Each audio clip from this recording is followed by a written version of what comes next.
Thank you to everyone that showed up at 10 a.m. on Sunday morning. So give yourself kind of a round of applause because you're not completely obliterated. You're not still drunk from Thursday, like many of us are.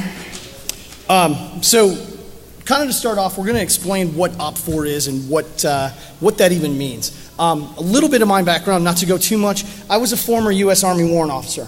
I dealt with what's called OPFOR, okay, or opposing forces. I used to help train teams that would deploy prior to their deployment to help them prepare for the battlefield, right? So being a forensics investigator, I thought, what better way to get better at forensic investigations than to work with my quote-unquote enemy, right, which happens to be Tim, who's also a member of the Spider Labs, who is a pen tester. So then the same way on the battlefield, how we would train infantry and artillery, we train ourselves within Spider Labs so that he understands indicators of compromise that he leaves behind by, conducting his attacks, and I see real-world forensic indicators of compromise from attacks that he launches. And just as kind of a side note, right, I'm not a proponent of any one forensic utility. I know when people say, oh, forensics, I use NCASE. That's not forensics. That's understanding a piece of software, right? Knowing how to use NCASE or FTK no more makes you a forensic investigator than knowing how to use Microsoft Word makes you Stephen King, okay? It's just a tool and it just does whatever you tell it to.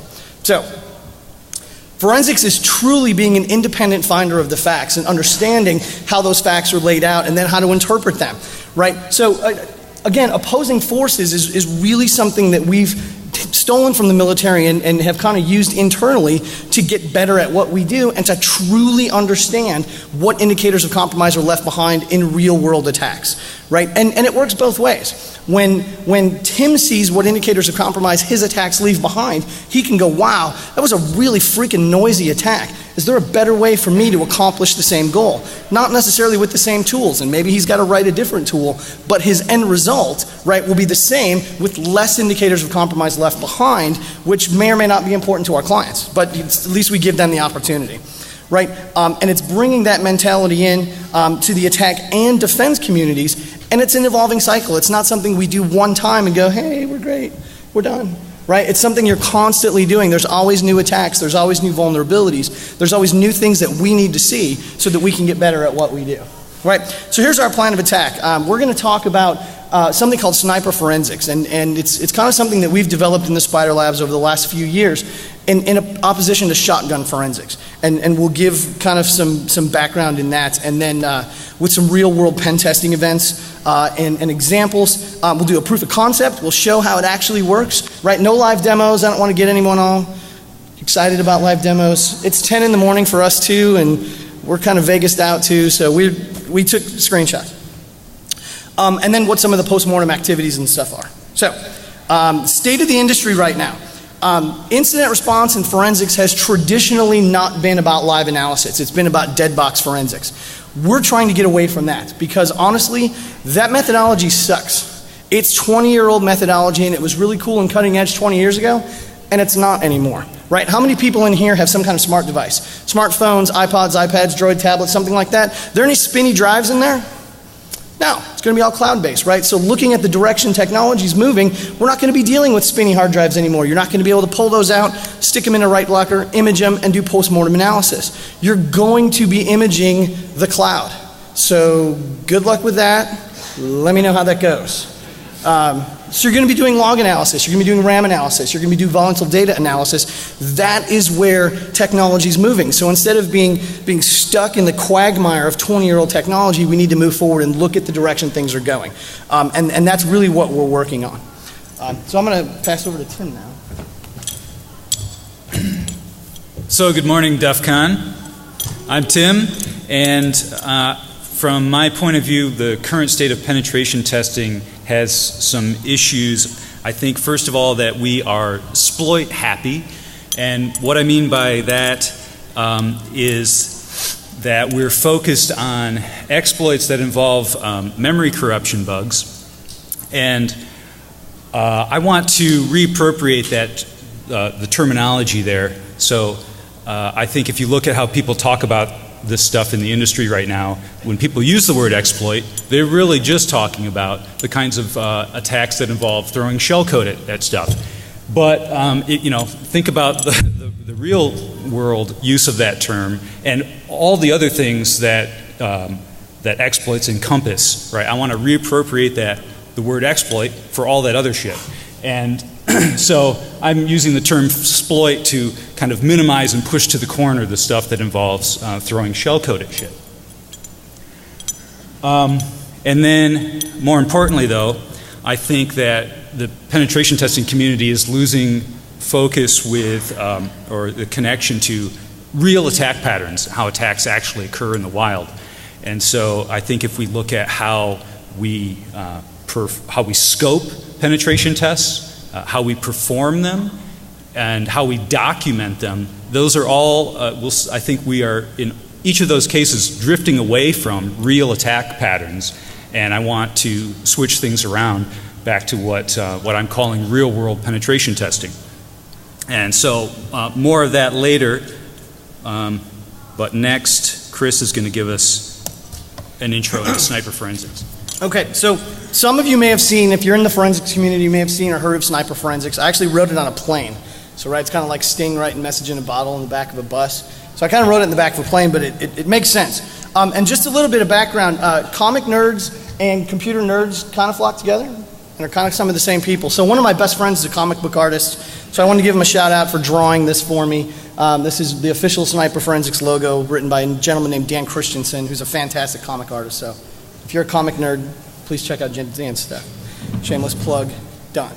Okay, so sniper forensics is, again, it's the concept of going after the data that's necessary, right? And we use the term indicators of compromise for that. It's not going after a bunch of crap that you probably don't need, right? You don't need full disk images to see what's happening in memory.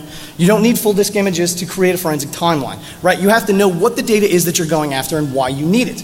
And this is why I don't like point and click monkey forensics, is because you don't know what's happening in the background. You load an end case, you click sweep case, and you ask, what did that just do? Well, I'm generating output.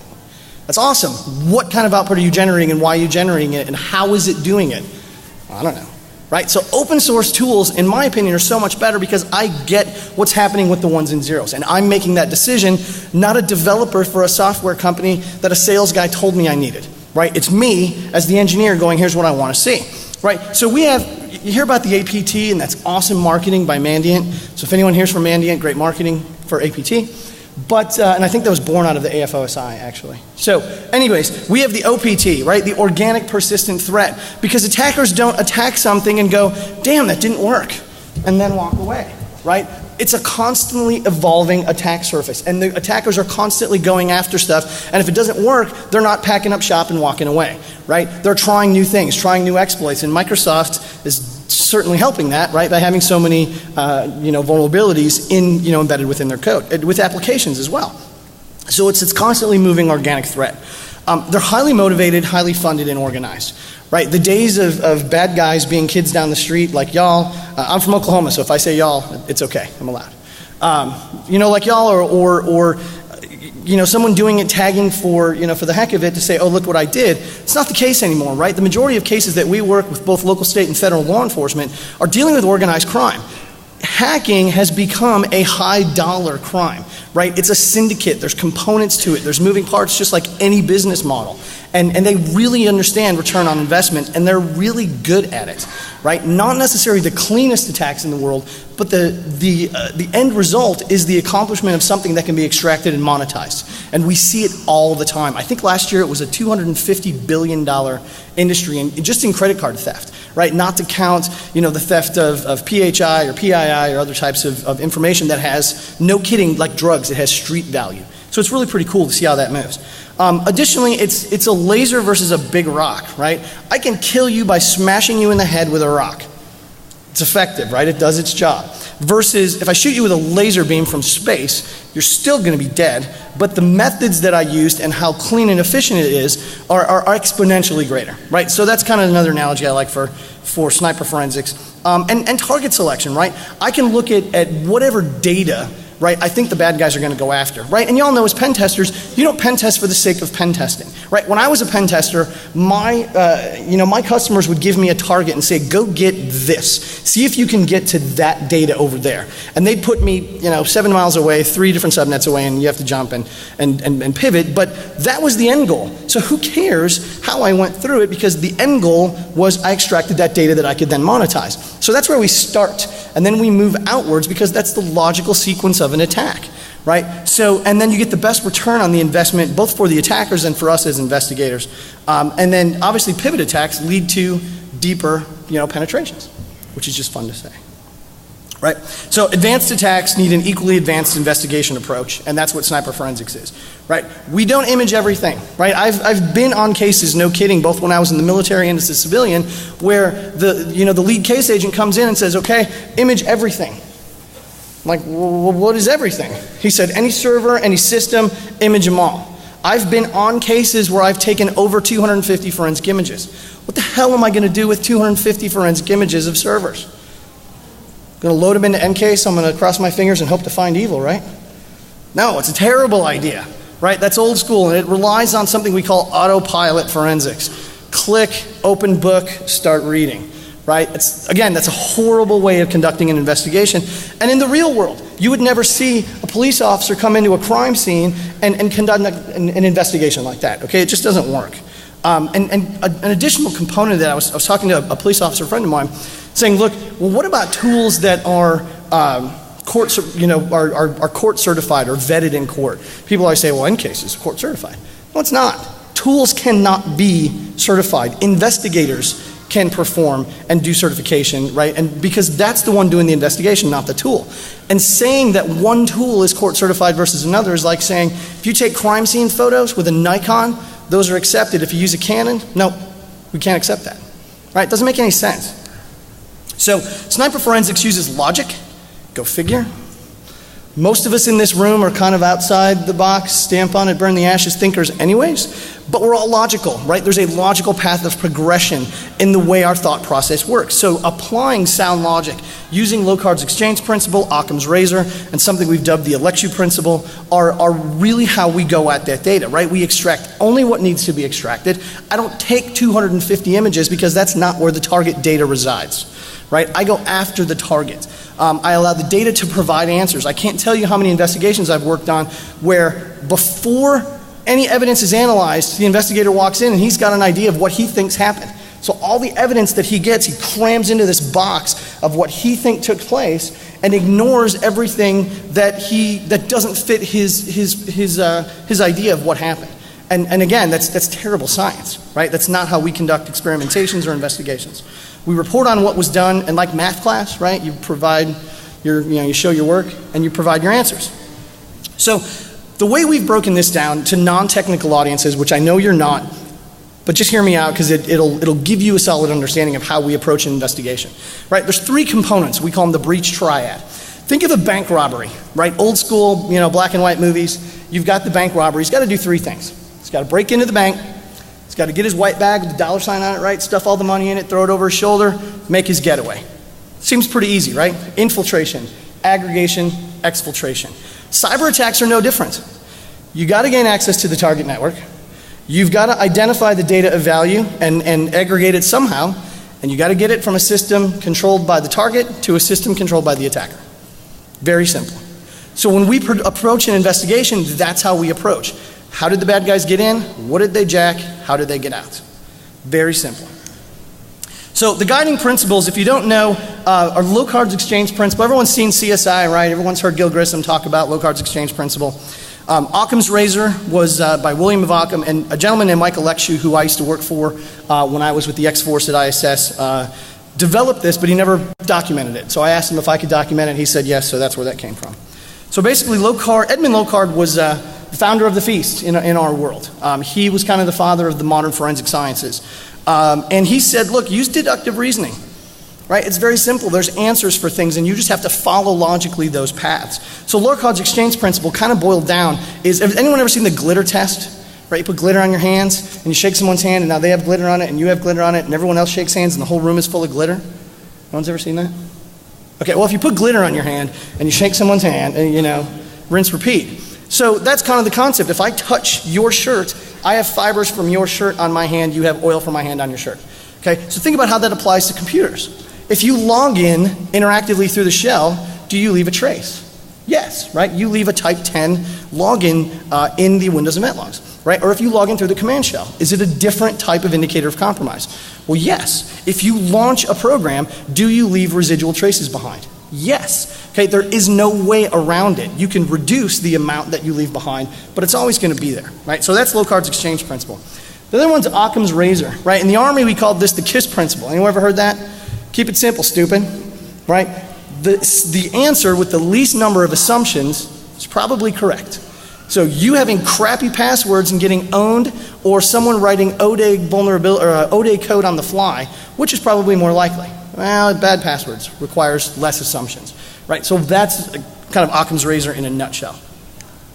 Now the ElectU principle is really pretty cool, and in my case notes when we conduct investigations, we actually have this broken down. So what question are you trying to answer?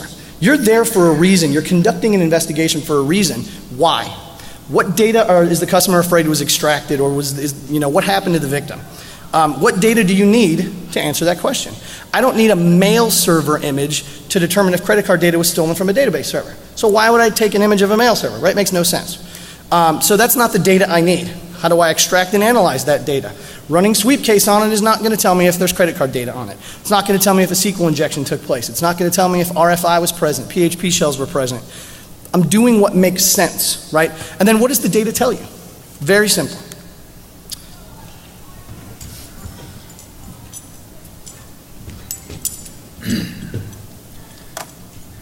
So I'm going to introduce what I call real-world penetration testing, though this term is kind of out there in the wild. First, what I mean by real-world is, we have to remember that a penetration test is a model of something else, and its value is related to how close or far away that thing is from reality. So by real-world, I don't mean like pen testing like the real pen testers do it. I mean pen testing like the real attackers do it. So let's think for a bit about how black hats go about choosing their methods. Well, first let's think about how white hats do it, because the assumption here is we're white hats. So how do we choose exploits? Well, we put metrics on stuff. We look at vulnerabilities and we measure them according to various things. There's been a number of standards over the years. Different vendors, different industries have come up with lots of systems of measuring the risk of vulnerabilities, but we've come a long way. We've all grown up, and now there's one standard to rule them all, CVSS, the Common Vulnerability Scoring System, which I'm sure you're all familiar with, but basically you've got measurements of things like, is the vulnerability remote or local? Is it simple or complicated? Does it require authentication? And what kind of impact does it have to the target system, right? But by looking at kind of an exercise I conducted with my teammates over the last couple of years, looking at the kind of attacks we use in penetration tests and which ones are most successful, which ones give us the best bang for the buck, and then kind of integrating into that some what I see of what's going on in the real world from the incident response community in terms of what attackers are really doing. Kind of look at that data, and I think that these values kind of bubble up to the top of, if I were a black hat, these were the things I'd be focused on. Safety, meaning, is this attack safe to the target? Can I conduct it in such a way that I'm not going to knock the target over? That gives me stealth, because if you knock the target over, that's going to ring alarms. But just as importantly, it gives me reusability. I can attack the same target over and over again. So that's, I think, crucial. And power, I mean, what kind of leverage does this attack give me over the target? Invisibility is simply stealth. Again, we want to get in and out and not get caught. And frequency, meaning we want to spend our time attacking commonly found systems. We're a vulnerability that's common in the wild and not some strange one-off system. So one thing to notice, though, if you look at these metrics, is none of these appear in any form in CVSS. So that was one of the things that struck me when I put this data together. First was just that there seems to be this disconnect between how, as an attacker, I go about choosing exploits and how defenders go about choosing which things to defend against. It seems like we would want those things to line up. So to reiterate, the white hat metrics are based on vulnerabilities and the black hat methods are based on attacks. It's kind of, which your mindset is attack or defense. I think, though, there's again another language thing going on here. If you spend a lot of time in CVE data, I think you can get warped into this view that a vulnerability is equivalent to something that can be patched. But this is kind of related to what I was talking about with exploits and exploits. I think that there's lots of vulnerabilities out there that can't be patched. Here's a trivial example. You can't patch stupidity. You can exploit stupidity, so therefore there's vulnerabilities out there that can't be patched. I think another difference when you contrast these things is if you look at CVE and stuff that's scored in CVSS, it seems well attuned to public-facing vulnerabilities, and the stuff that's public-facing is scored a lot higher for kind of obvious reasons. But I think it tends to push internal-only vulnerabilities kind of down the stack, and I think that's wrong. Even more importantly, though, the white hat metrics are atomic. They're kind of atomic by definition. If you go into, read the rules on how to do CVSS scoring, you can't put two different vulnerabilities together and give it a CVSS score. That's just not built to support that. But that's kind of the bread and butter of what attackers do, is they exploit this little thing, and then this little thing, and then this little thing, and maybe it's a bunch of low-risk vulnerabilities, but you chain them all together and you get some comprehensive systemic compromise.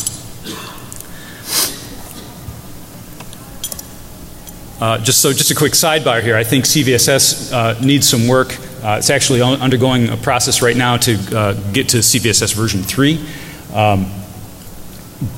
But here's some things I think it needs to better support. So it needs to, the basis of CVSS and CVE data needs to look at stuff that's obviously vulnerabilities that's not being scored. So just to give you a trivial example, ARP cache poisoning. Well, it's one of my favorite vulnerabilities. I use it, every freaking day, and it's not. It doesn't have a CVE. It's been a CVE candidate since 1999, but it's never advanced past that. So that's an example of a vulnerability that's in the big bubble. It's not in the little bubble. Why is that? I think the most critical attack surface is internal, so I want to see scoring that kind of prioritize that and brings attention to that. And I want to see a scoring system that allows us to put vulnerabilities together and put some kind of conglomerate score on it, so we actually line up where attackers are going with what defenders react to.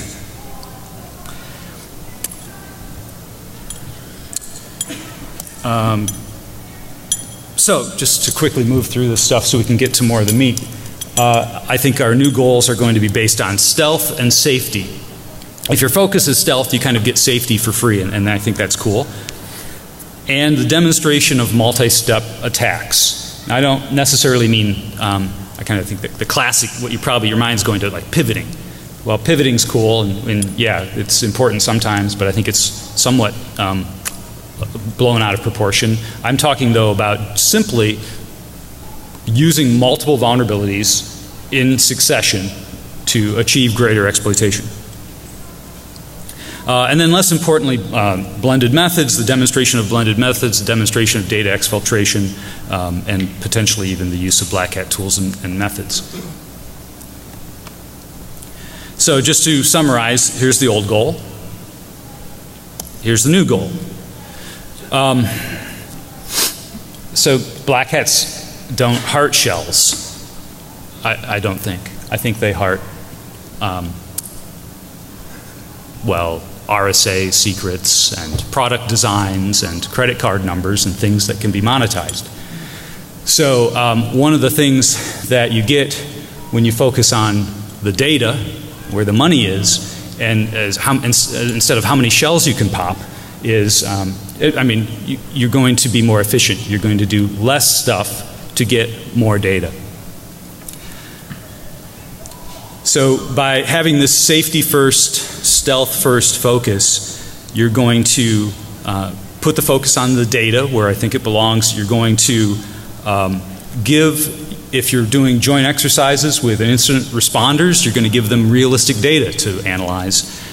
And as a kind of workaday penetration tester, most important for me is if I can focus on safety first and I can convince my clients about the principle of safety first, I can actually set realistic scopes on my tests and not be restricted from looking at certain systems or restricted from looking at certain network layers and all that kind of shit. I mean, that's all our fault, I think, ultimately, because over the years we've fucked things up and we've knocked systems over and pissed our clients off. And so naturally they want to restrict where we go. But I think we can fix that. So let me just quickly cover, I'm not the first person to talk about trying to push pen testing to more real world methods. I mean, I've been heavily influenced by a lot of folks, not the least of which are these guys here, H.D. Valsmith and others, going back to DEFCON 15, if not earlier. I'm not going to kind of summarize what they talked about, but go find these presentations if you're not familiar with them, read the white papers. And here's some more recent stuff. If you look at kind of this history of dialogue around real-world penetration testing, there seems to be a focus on things like binary exploit versus other kinds of exploits, which I referred to earlier. Also, the importance of 0 days. Are they critical? Are they irrelevant? Well, that's all kind of interesting, but what I want to highlight as kind of the fundamental focus around real-world penetration testing is the focus on stealth and safety.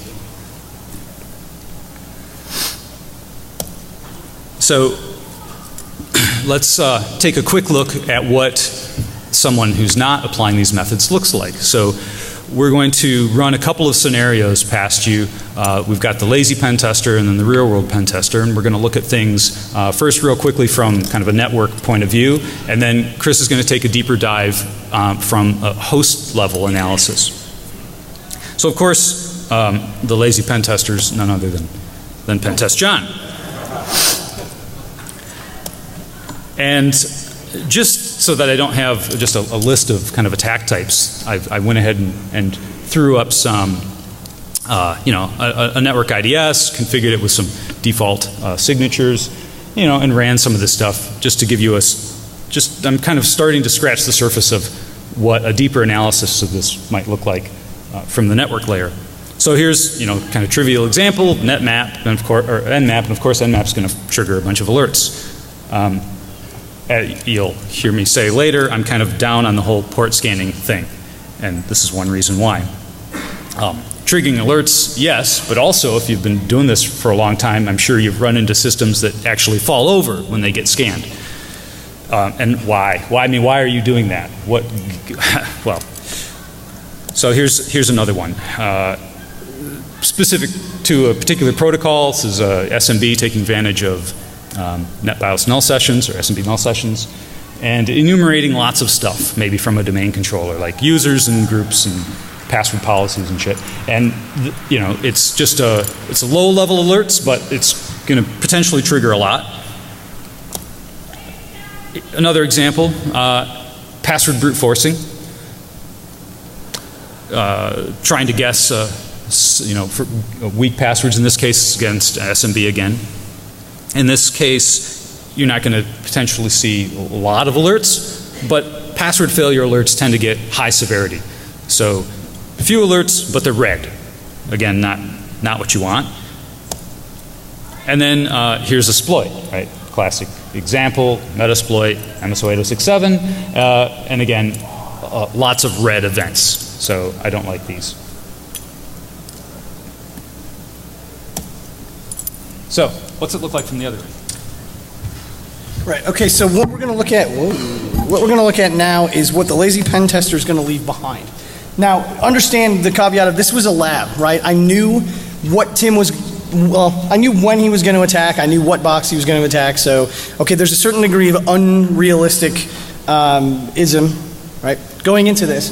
But you should get what we're trying to infer, right? So the first thing I used was a tool called Winalysis. Everyone ever use Winalysis? It's an awesome tool. It's not supported anymore.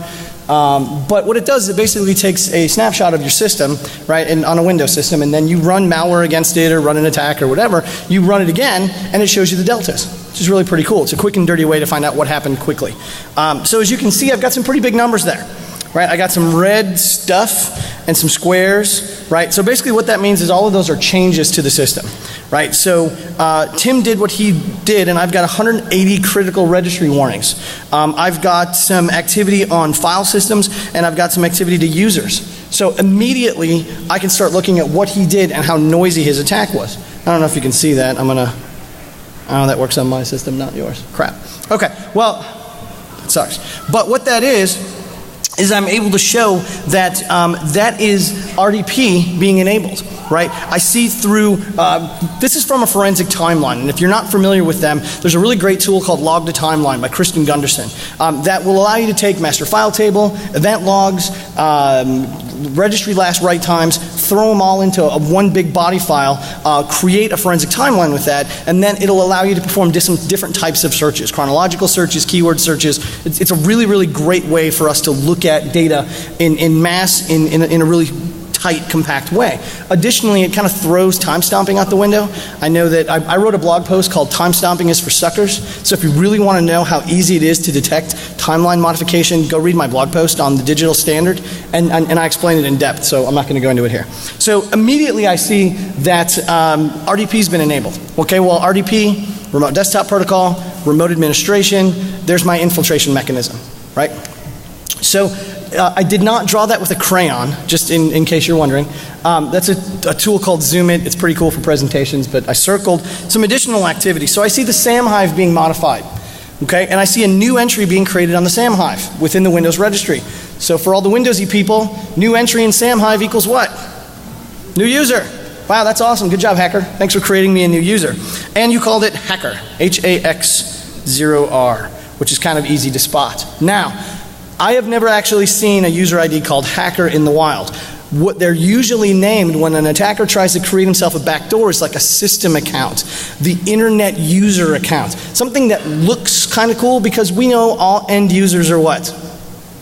They're stupid, right? All of them.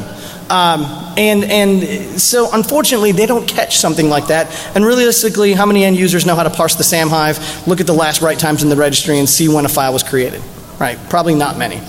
So we do see this user activity being created from the registry hives, right? And we can see that through the forensic timeline, I know exactly when this took place. So now we call this the window of intrusion. So now through my timeline and through my analysis, instead of looking everywhere, I've got about a, 5-minute period that the attack actually took place.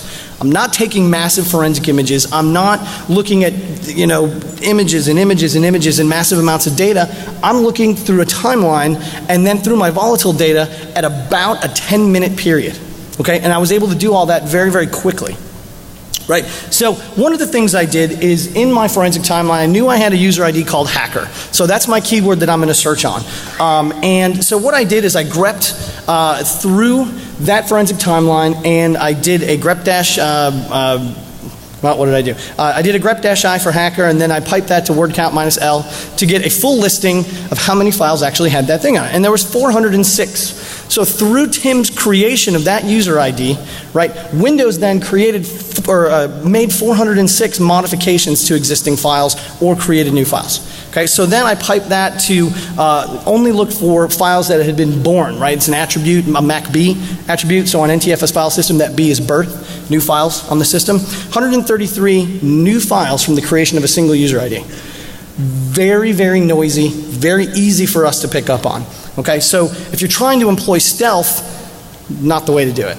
Okay, because it leaves behind over 530 residual trace data elements. Pretty cool.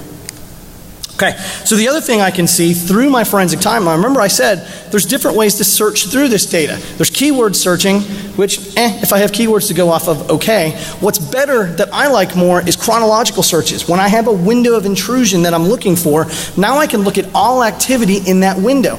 I can add registry lapse write times. I can add event logs. And really in log to timeline, what's cool is there's like, I don't know, like 30 different supported log file elements, and you can email Kristen if you find one that's not there, and he'll add it for you. So it's a really, really great tool. So I can add all of this log data and then say, show me everything that took place in this 10-minute time frame. And I can look at all the activity. So I see this download, right, of IP scan win32-3.0-beta6.exe. Does everyone know what that is? It's the angry IP scanner. Again, not necessarily the downloading of the IP scanner is noisy, but the download of a utility onto the system is going to leave residual trace data, not only in the internet access logs that's going to show that taking place, but if it were FTP, let's say he didn't use the web, he used, or the internet, well he did, but HTTP, right, he uses FTP. What's that going to create? Right, the execution of ftp.exe is going to create a prefetch file. So I know that he executed FTP prior to the file, or what API, the URL download to file API being invoked and a file appearing on the system with a new birth date. Okay, all of that sequentially, like Tim said, a small thing here and a small thing here and a small thing here, chain those together, and I've got a story of what took place that's really pretty good. So I can see that that file was downloaded, and then I can grep through that and I can see file execution as well. Because the first time a file is executed on a Windows system, what gets created? Prefetch, right? I can parse out prefetch data. I can see the original location of the file. I can see the last time that file was executed. It really gives me a great deal of information. So by him being sloppy, kind of intentionally, but to show what can take place and what kind of residual data elements you leave behind by not employing stealth, maybe as a pen tester now, you can say to yourself, wow, I didn't know I created that much data behind what I was doing. Maybe I can employ a better method that's not going to leave gobs and gobs and gobs of data behind. Or as a forensics investigator, we can all look at that and go, wow, I didn't know that much data was left behind. That gives me something to look at when I'm forming my window of intrusion on a specific investigation. So we got a new one now. Okay, so let's reset and run the scenario again from the perspective with the real world pen tester at the controls. So like I said, in my view of real world pen testing, port scanning is passe, or it's like not cool. So what are you going to do instead? Well, the first thing you're going to do is total passive network analysis. This screen here is just an example of how to do that. This is a Metasploit module called Pig. It was written by a colleague, Ryan Lin, who presented on this DEFCON 19. And it's just a way of monitoring broadcast traffic, multicast traffic, and if it's got a protocol parser for it, it will suck that data in and populate elements of the Metasploit database, so that you could potentially, take these things up into, next layers of the, or next stages of the attack. So, I mean, but you're identifying hosts on the network, right? And maybe what kind of hosts they are. And you're not generating any packets at all, so of course you're leaving no trace. That reminds me of a sidebar discussion we could have later in Q&A about detecting promiscuous mode. That's really a red herring. So if we wanted to take that to the next level, we could start getting a little bit active. We can get active at layer 2, and we can do ARP cache poisoning and start middling traffic on the local network. And we can, tie that into the kind of analysis that we could do through Pig.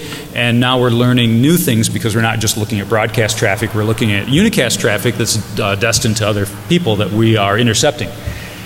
And so now we're learning more stuff about the network. Who else is on it? What kind of protocols are flowing over it?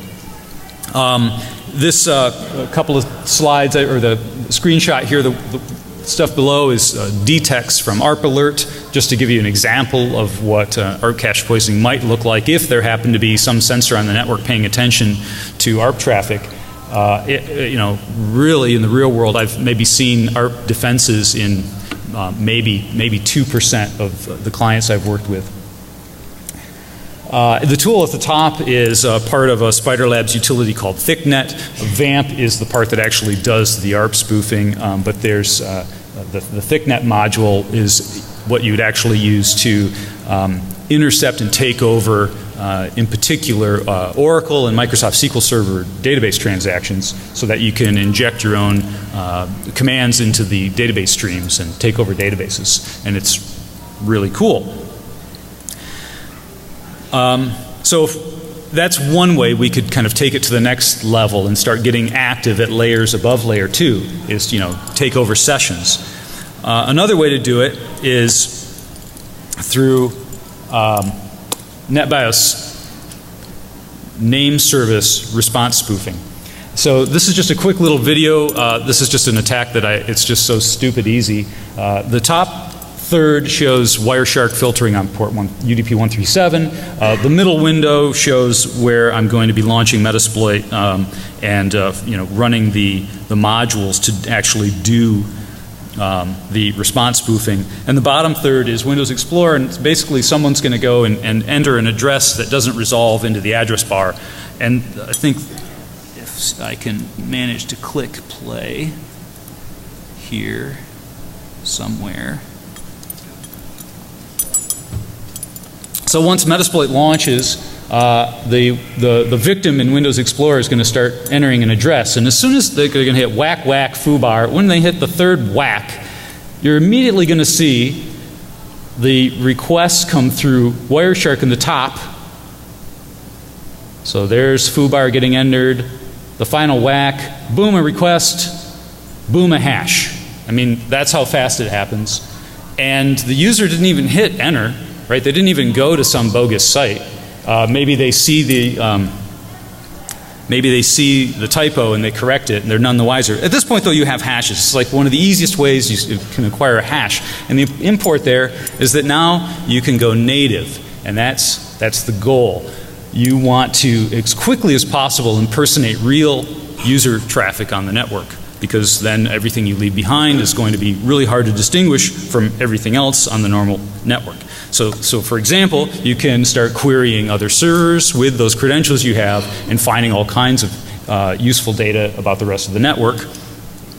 Or you can you know, interact and run arbitrary commands. Maybe you can run gsec dump and grab hashes. Or, you know, that might be dangerous. You're going to want to figure out whether antivirus is on the target first and do some analysis of that.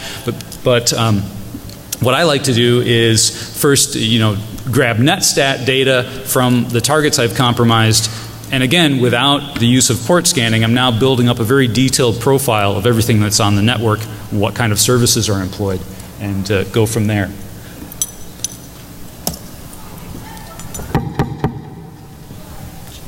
Okay, so we're going to smoke through this last example because we've got about 7 minutes to get off the stage. Okay, so in the next example, Tim used a stealthy approach. He was able to execute WinExe, which is kind of like kind of like PSExec. Didn't leave any residual traces on the target system except for prefetch files, which he went from creating over 500 files to still accomplishing the same goal, right? Just using a different methodology and using a different tool to execute commands on the native system, and leave me 2 prefetch files to look at, which was awesome. Versus 530 additional files. The other thing that this did is it did create entries in the event logs. So provided that it's awesome enough that we have event logs in an investigation, which any investigator will tell you is about a third of the time, we do see a successful start control, we see the service entering the running state, and we see the stop control. So going from over 500 entries to like less than 10.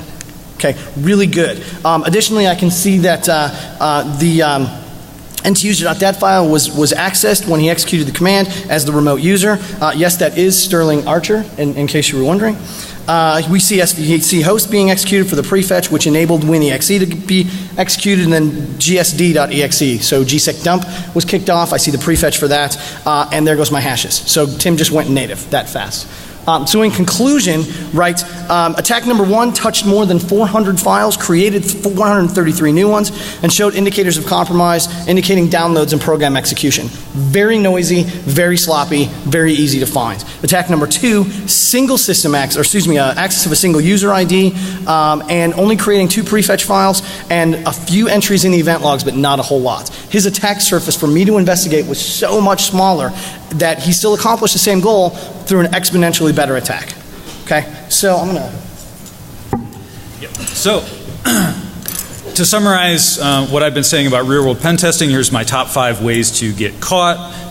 Number 5, create new user accounts. I don't see the point in that. Don't do it. Number 4, use password brute forcers. That's a really great way to lock accounts and otherwise trigger or announce your presence. Number 3, push shellcode or port scan past a network monitor, or in general, use port scanning. Number 2, let antivirus see your password dumper. Don't do that. Number 1, crash your target. Didn't give a demo of that, but that's a common problem. So in summary, do the least stuff that you can do to accomplish your mission. So now what we've really been demoing here is what you could think of as an InfoSec mashup. We've got these different domains. We're trying to put them together to train each other and make ourselves better. So we've got this space in the middle. We want to grow it. So what other ways can we think of to do that? So predominantly, right, so JTF missions, right, Joint Task Force missions, working with your pen testers, forensicators, and forensicators working with your pen testers to figure out what it is that real-world attacks actually look like. What do exploits really look like in memory? What do they really look like on a disk system?